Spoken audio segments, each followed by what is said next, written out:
रंग के तिरंगा भारत देश के हमर शान।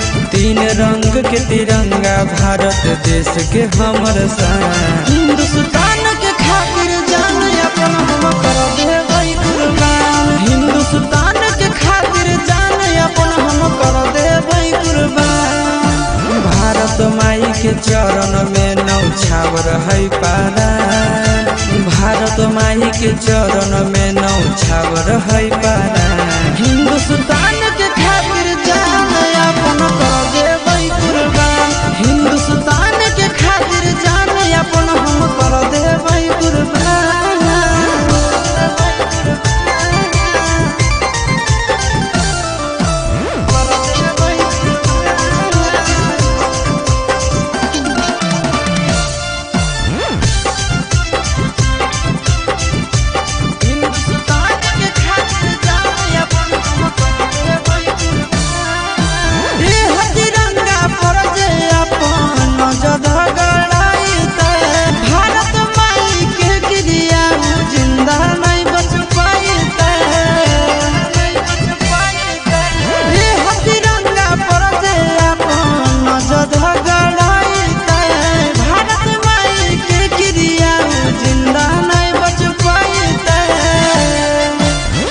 तिरंगा में कतना वीर पुरुष दिलकै बलिदान।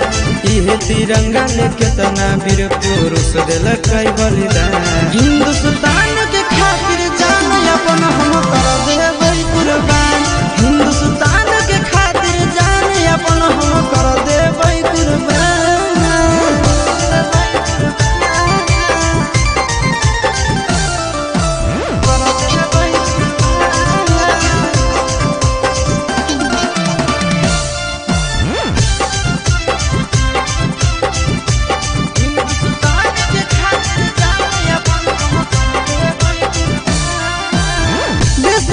अभिमान हमार जान से है बढ़ के।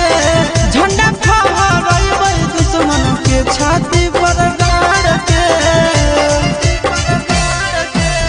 देश के स्वाभिमान हमार जान से है बढ़ के।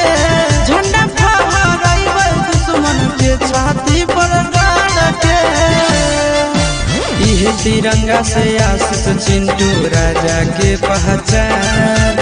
इहे तिरंगा से चिंटू नंदन यादव के पहचान।